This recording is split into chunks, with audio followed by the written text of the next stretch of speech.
청소년 친구들 안녕하세요. 큐티 톡톡 시간이 돌아왔습니다. 여러분 큐티 잘 하고 있나요? 우리가 오늘 함께 나눌 큐티 말씀은 시편 37편 1절에서 22절 말씀까지 말씀입니다. 여러분 혹시 이런 생각 해본 적 없으세요? 왜 악한 사람이 더 잘 되는 것 같지? 왜 하나님을 모르는 사람들이 더 잘 되는 것 같지? 이런 생각 해본 적 없으시나요? 변호사님 한 번 또 이런 적이 있었어요. 신호등에서 이렇게 신호를 기다리고 있는데 빨간불이었는데 갑자기 옆에 어떤 사람이 갑자기 신호 위반을 하면서 막 건너가는 거예요. 그걸 보면서 갑자기 손해보는 느낌.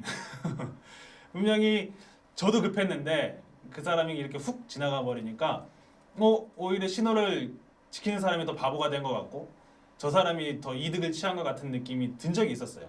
아마 여러분들도 그런 경험들이 있었을 것 같아요. 정직하게 사는 사람이 오히려 손해보는 것 같고 오히려 사기치고 악을 행하는 사람이 더 이득을 취하는 것 같은 모습, 그리고 실제적으로 그런 세상들의 모습을 우리들이 보게 됩니다. 과연 이런 사회 속에서 우리가 어떻게 반응을 하고 어떻게 받아들여야 될지 오늘 성경 본문 속에서 그 답이 나오고 있습니다.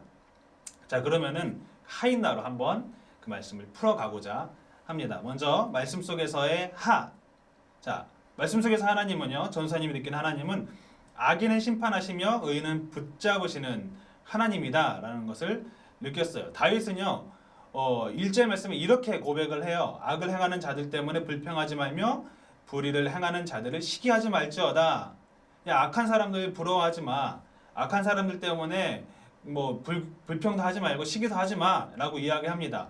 왜냐면요, 그 이유에 대해서 뭐라고 이야기하냐면 17절에 이렇게 말씀하세요. 악인의 팔은 부러지나 의인은 여호와께서 붙잡으시는도다 이렇게 말씀합니다.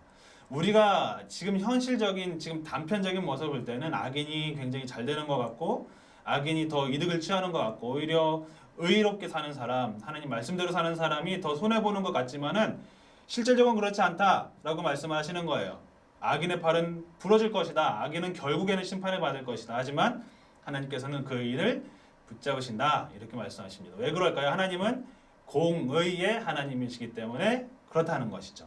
자, 그럼 인간 어떤 인간의 모습이 보일까요? 전사님이 오늘 본문 속에서 본 인간은요, 끊어지는 인간 그리고 차지하는 인간, 이 두 부류의 인간들의 모습을 보였어요. 9절 말씀 한번 볼게요. 진실로 악을 행하는 자는 끊어질 것이나 여호와를 소망하는 자는 땅을 차지하리로다. 아멘. 이렇게 말씀합니다. 지금 당장 우리가 볼 때는 불의한 사람이 오히려 더 이득을 취하는 것 같지만 하나님께서는 결국 마지막 날에 의인과 악인을 나누시고 그에 맞는 상급을 주시고 또 벌을 주신다라는 거예요. 그래서 악을 행한 자는 하나님께서 끊어지게 하실 것이다. 하지만 소망을 갖고 의롭게 사는 사람들은 하나님의 그 땅을 차지할 것이다. 이렇게 분명히 약속의 말씀을 합니다.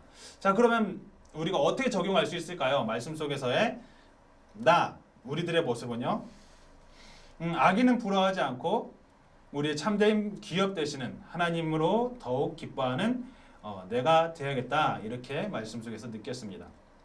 16절에서 18절 말씀 한번 볼게요.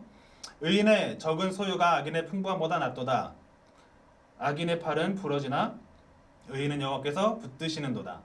여호와께서 온전한 자의 날을 아시나니 그들의 기업은 영원하리로다. 아멘. 이렇게 말씀합니다. 여러분, 조금 내가 손해볼 수 있습니다. 네, 말씀대로 살다 보면은요, 내가 손해보는 것 같이 보일 때가 있어요. 근데 우리가 기억해야 되는 것은요, 그것이 손해가 아니라는 거예요. 지금 우리가 이 세상에 볼 땐 그것이 손해보는 것 같고 더 불이익 당하는 것 같고 그렇게 보이지만, 하지만 그렇다고 우리가 악인을 부러워할 이유가 없는 이유는요, 하나님께서는요 끝까지 그렇게 의의 길을 지키시는 이들을 기억하시고 그들에게 기업, 곧 하나님의 그 땅을 주실 수 있는 약속을 하셨기 때문에 그래요. 그들의 기업은 영원할 것이다. 온전한 자의 날을 아시나니 그들의 기업은 영원하다. 이렇게 분명히 말씀을 하고 있습니다. 여러분, 잠언 24장 1절 2절 이렇게 말씀해요. 너는 악인의 형통함을 부러워하지 말며 그와 함께 있으려고 하지도 말지어다.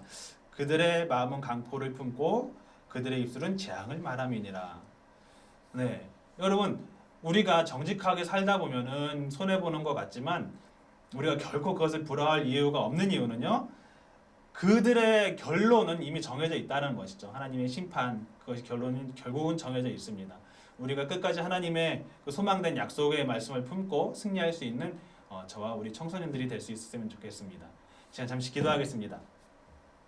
하나님, 우리 친구들 이렇게 살다 보면 너무나도 힘들 때가 많습니다. 하나님의 말씀을 지켜 살다 보면 손해를 보는 것처럼 보일 때가 있고 또 해를 당하는 것 같은 느낌이 들 때가 있지만 주님께서 약속하셨던 그 말씀, 의인은 형통하다, 악인은 심판이 있을 것이다 라는 그 말씀을 끝까지 붙들며 저희가 그 하늘나라의 소망을 품고 살아갈 수 있는 우리 청소년들 될 수 있도록 붙드시고 인도하여 주시옵소서.